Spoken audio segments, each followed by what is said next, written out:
kita menggunakan KDB 60%. Kenapa 60%? Karena ini adalah angka paling amannya. Sebenarnya kalau di Makassar saya belum tahu, tapi mungkin ini aturan paling amannya 60%. Karena kalau 70% bisa sulit kita mencari space-nya, ya. Sementara kita harus berbagi dengan GSB, kita berbagi dengan space kiri kanan dan belakang, itu space-nya itu harus ada muka belakang, kiri kanan. Kenapa? Karena kalau mepet dengan dinding tetangga, bisa-bisa tetangganya hancur, rubuh bangunannya. Misalnya ruko, tapi kalian bikin pancang, hancurlah dia, habis. Ya, jadi tidak boleh egois. Mentang-mentang kalian punya proyek besar, ya meskipun ini cuma hayalannya kita ya, punya proyek HRS building, harapannya kita nanti kalian punya proyek demikian, ya. Kita lanjutkan kembali, namanya koefisien lantai bangunan alias KLB. Ya, jadi KLB itu namanya perbandingan jumlah luas seluruh lantai terhadap luas daerah perencanaan. Misalnya, luas daerah perencanaan kita tadi sudah kita tetapkan, contohnya adalah 1 hektar alias 10.000 meter persegi. Sementara KLB yang disyaratkan oleh gubernur, misalnya Gubernur Ma'rifat menyatakan bahwa KLB-nya di sini cuma 5. Berarti luas lantai bangunan yang bisa kita bangun adalah 50.000 meter persegi atau 5 hektar di bangunannya kalian. Ya. Jadi 50 tidak boleh lebih dari 50.000 meter persegi. Ya, bisa dipahami. Misalnya bangunannya kalian 20 lantai. Nah, 20 lantai ini tidak boleh lebih dari 50.000 meter persegi. Tapi ini tidak usah kita pakai regulasinya ya. Siapa tahu ada teman-teman ada yang mau membangun sampai 100 lantai, ya boleh lah ya. Jadi KLB untuk ini saya ikut sama Ibu Abida dan Ibu Etiwu saja ya. Siapa tahu Ibu Etiwu bilang KLB-nya 100, jadi kalian bisa bikin Burj Dubai. Kayak Burj Dubai boleh lah ya. Siapa tahu ada yang kelebihan energi, mau bikin 100 lantai. Waduh, saya senang sekali tuh ya. Saya senang sekali. Nah, ada pembebasan perhitungan KLB biasanya. Aturannya, misalnya bangunan yang digunakan untuk parkir itu maksimal 50% dari KLB. Misalnya KLB-nya 50.000, sementara ruas parkirnya itu 25.000, Jin. Nah, itu 25.000 itu sebagai ruang parkir tidak dihitung, Jin. Misalnya kalian bikin tempat parkir 2 lantai 25.000, itu tidak dihitung sebagai KLB. Jadi yang di atasnya kita hitung sebagai KLB. Nah, ini ya, karena kalian sudah membantu pemerintah untuk menyiapkan tempat parkir ceritanya. Nah, pemerintah sangat suka sekali kalau kalian bikin tempat parkir banyak-banyak. Ya. Kenapa? Karena kalian tidak bikin macet pinggir jalan. Kenapa ini Makassar banyak sekali yang macet? Ya, salah satunya banyak hambatan. Ya. Ini kalian akan pelajari di perencanaan kota. Mudah-mudahan kita bisa ketemu di perencanaan kota. Saya akan ajarkan kenapa terlalu banyak macet di Makassar. Ini karena banyak hambatan. Salah satunya banyak orang parkir pinggir jalan. Bayangkan kalau rata-rata jalannya kita itu 40 meter, 40 km per jam. Tiba-tiba ada orang parkir, berkurang 20 km per jam. Kita kurangi rem kita. Kalau tidak direm dilap, bagaimana kalau setiap ada 100 orang yang melambat, ini akan menyebabkan kemacetan. Dan bukan cuma satu penyebab apalagi perlambatan. Ada banyak, misalnya ada ruko, Ma'rifat singgahi beli minuman sedang. Ini perlambatan juga. Ya. Oh, ada juga di depan PT-PT singgah lagi. Ini perlambatan. Jadi jangan heran, terlalu banyak perlambatan di Makassar. Ya. Jadi jangan heran itu kenapa macet, Pak. Banyak alasannya. Alasan ilmiah aja macet. Kalau kalian mau meneliti silahkan nanti di S2 ya, siapa tahu kalian tertarik terkait dengan lalu lintas. Makanya sebagai arsitek kita sudah harus pikirkan itu harus banyak-banyak tempat parkirnya. Paling tidak kita mengurangi beban lalu lintas di sekitar DP kita. DP itu daerah perencanaan kita. Yang berikutnya adalah bangunan yang digunakan sebagai sarana dan prasarana atau SP dan mechanical electrical. Itu maksimal dari 20% dari KLB itu ditiadakan. Jadi kalau kalian bikin apalagi bangunan-bangunan untuk mekanikal elektrikal atau sarana prasarana, misalnya musola, itu bisa dianggap tidak ada, tidak dimasukkan ke dalam KLB. Karena kalian sudah menyiapkan sarana untuk orang beribadah, untuk mekanikal elektrikal tuh. Mekanikal elektrikal itu penting. Jadi kalau misalnya pemerintah padamkan lampu, kalian punya genset sendiri. Kalian punya air sendiri, kalau padam PDAM, kalian punya apalagi pengelolaan air sendiri. Makanya pemerintah senang. Ya sudah kalau begitu, oh untuk SP dan ME saya tiadakan. Begitu caranya bicara Jokowi kah? Saya belum tahu.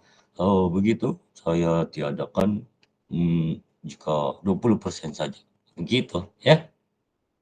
Ini karena kita membantu pemerintah, teman-teman, ya. Jadi kalau ada kebijakan kita dalam desain membantu pemerintah, maka pemerintah juga akan membantu kita. Jadi bikin seluas mungkin bangunanmu karena bagus, kalian menyiapkan tempat parkir, kalian menyiapkan sarana dan prasarana, dan tempat untuk mekanikal elektrikal yang sewaktu-waktu bisa kalian gunakan kalau misalnya pemerintah mati padam listriknya. Ya, apalagi di Makassar masih sering padam listrik. Misalnya PDAM bermasalah, apalagi PDAM. PDAM itu masih dikelola oleh Perusda, perusahaan daerah. Jadi masih suka-sukanya dia tuh. Nah, nggak usah digibah, ini masih puasa. Nanti kita gibah setelah puasa. Kita lanjutkan kembali. Ini yang penting. Nah, namanya koefisien dasar hijau. Kalau kok tadi misalnya koefisien dasar bangunan kita pakai dasar maksimum, ya maksimal, maksimal 60%. Kalau koefisien dasar hijau kita pakai dasar minimal. Nah, ya, kenapa minimal, Pak? Karena dia nggak boleh kurang dari 30%, ya. Misalnya, kita sudah tetapkan luas DP kita 10.000 meter persegi atau 1 hektar. Maka KDH yang disyaratkan oleh pemerintah adalah 30%. Nah, misalnya 30%, kita kalikan dengan 10.000 meter persegi, berarti minimal daerah hijau kalian itu adalah 3.000 meter persegi. KDH ini bisa kalian gunakan sebagai taman, landscape, tempat musola, ada banyak ya. Kalian gunakan ini apa namanya KDH-nya, KDH-nya kalian, ya. Dengan adanya KDH itu akan menambah estetika. Yang pertama, ya kalau bagus di desainer landscape-nya kalian. Yang kedua adalah gunanya untuk menjaga ketersediaan air tanah, ketersediaan dan kebersihan air tanah. Ya kan kalau ada pohon ada yang saring Ki. Betul tidak? Ya, jangan sampai siapa ya Hamka pergi kencing di taman, tidak ada pohon, lah langsung yang meresap ke tidak tersaring Ki dengan baik ya. Nah, jadi ada air got tidak tersaring dan baik. Kalau ada pohon dan berbagai macam tanaman di sana, maka dia akan tersaring dan tanah, kontur tanah itu akan menjadi lebih kuat, ya. Itu pentingnya KDH, makanya itu disyaratkan minimal 30%. Jadi kalau kalian mau bikin KDH 99% boleh, ya. Tapi bangunannya kalian kayak pos jaga berarti, ya. Pos jaga 20 lantai. Tidak boleh ya. Ini cuma disyaratkan minimal 30%. Nah, ada catatannya. KDH yang di bawahnya terdapat basement dengan kedalaman minimal 3 meter dihitung sebagai KDH. Ya, jadi kalau misalnya ada basement di bawahnya tapi kedalamannya cuma 3 meter boleh lah ya. Tidak lebih dari 3 meter. Nah, kan cuma tempat parkir biasanya itu kalau basement. Nah, kalau kedalamannya lebih dari 3 meter, maka dia tidak boleh dihitung sebagai KDH, tapi KTB. You know KTB tadi? Ya, koefisien tapak bangunan atau tapak basement ya. Jadi area perkerasan untuk parkir dengan bahan yang tidak menyerap air tidak dihitung sebagai KDH. Makanya kalau misalnya kita punya KDH, minimal kita menggunakan paving block. Nah, kalau paving block, kalau kalian tidak mau pakai rumput, lupa susah perawatannya kalau rumput. Ya, aduh, selalu dipotong. Apalagi rumput tetangga selalu lebih hijau. Maka pakai paving, ya.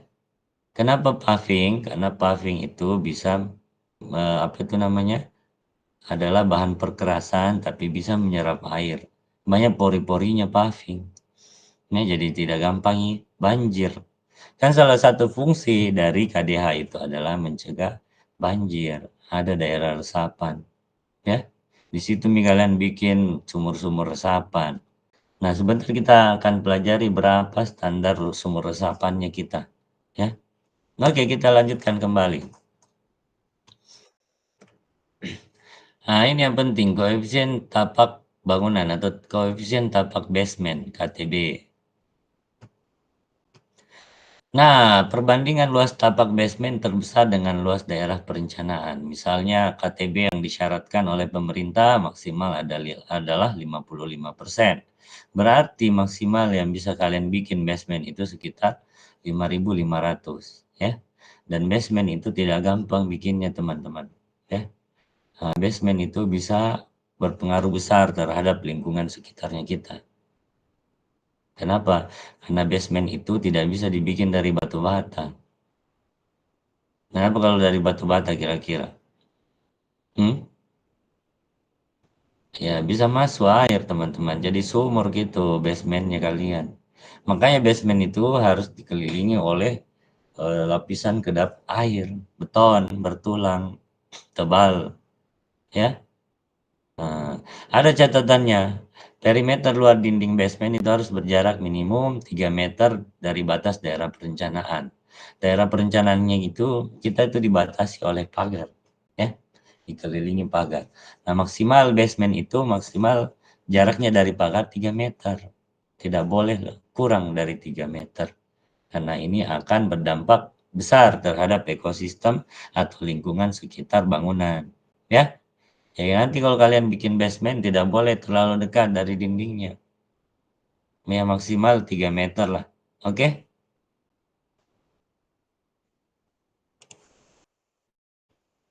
Nah, ini namanya yang paling penting nih, ketinggian bangunan.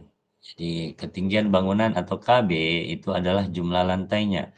Jadi, jumlah lapis lantai bangunan gedung dari lantai dasar sampai lantai tertingginya. Berapa ini paling lantai tertingginya?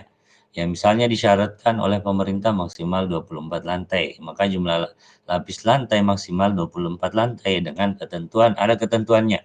Misalnya, rata-rata bangunan dari lantai 1 ke lantai 2 itu dibuat tinggi. Kenapa? Karena dia adalah rata-rata difungsikan sebagai podium, ya.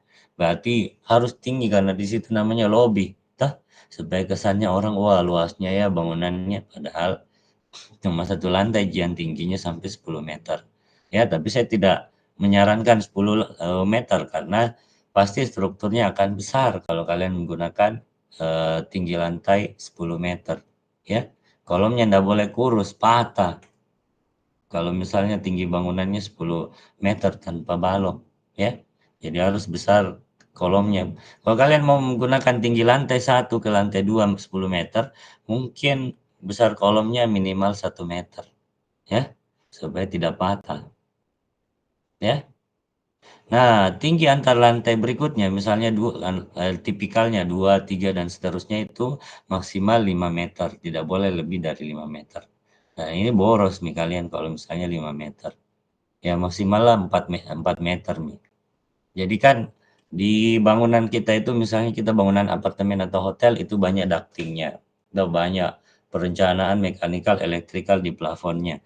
Jadi minimal kita butuhkan 120 senti itu supaya bisa kita kontrol itu ducting-ductingnya kita di atas plafon.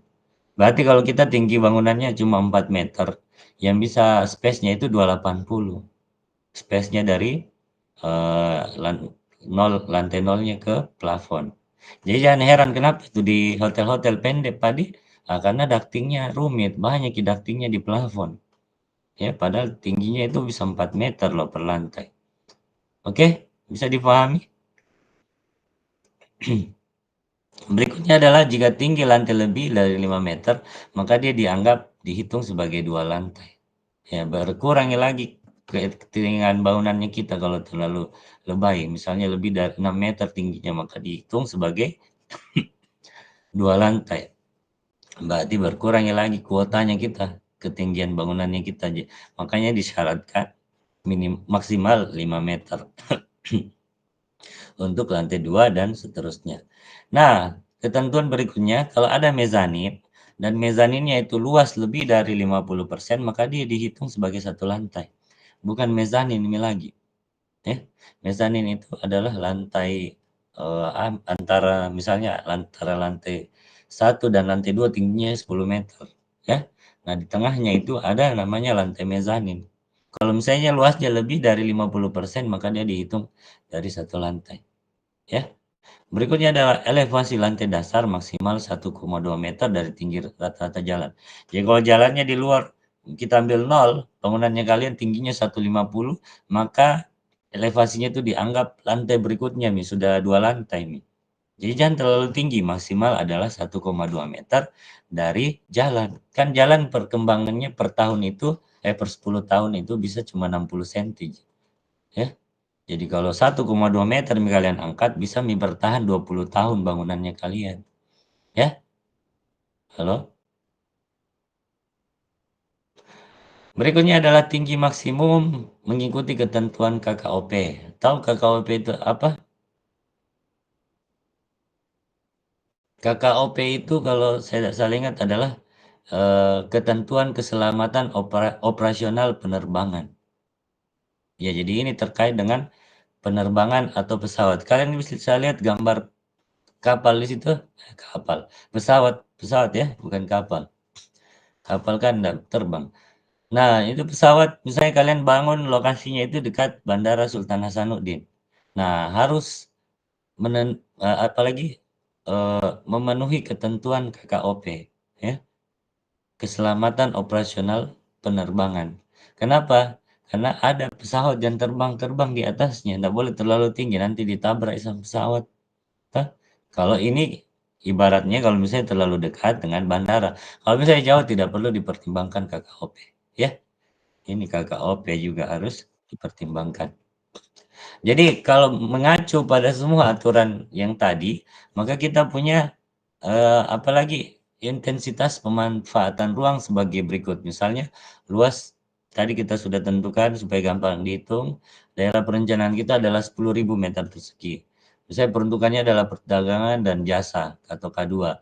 GSB adalah 10 meter atau tadi kita sudah tentukan ya, misalnya 17,5, KDB-nya 60%, KLB-nya 5, KB 24 lantai, KDH 30%, KTB 55%. Jadi ini semua adalah intensitas pemanfaatan ruang yang harus kita penuhi agar KRK-nya kita bisa kita pertanggungjawabkan ketika kita mengusahakan yang namanya izin dari bangunan kita, ya. Kenapa izin itu penting? Tanpa izin bangunan kita tidak akan bisa terbangun, ya. Bisa-bisa datang apa itu namanya, eee, Satpol PP, ya, bubarkan kegiatan pembangunan kita, ya. Jadi sia-sia kalau misalnya kita tidak mengikuti syarat KRK-nya. Oke? Oke, teman-teman, saya kira sampai di sini dulu perjumpaan kita. Saya hanya menjelaskan bagaimana syarat-syarat KRK atau ketentuan dari, eee,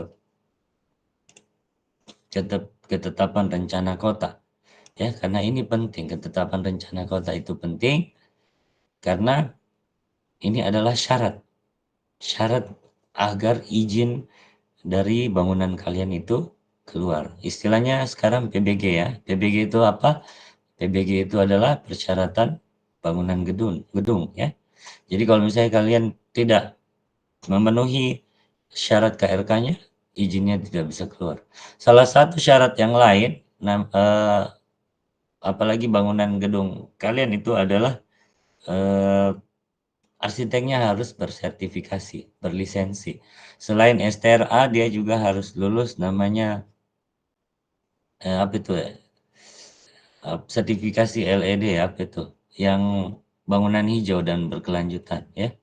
Nah, kalian juga harus belajar ini, usahakan cari seminarnya kalau kalian sudah lolos supaya bisa punya sertifikasi LED sebagai arsitek yang berkelanjutan ya. Oke, bisa dipahami? Bisa dipahami ya, jadi saya akan cek tugasnya kalian. Nanti saya diskusikan kembali dengan Ibu Etiwu, hari apa saya akan ngecek tugasnya kalian. Kalau bisa sambungan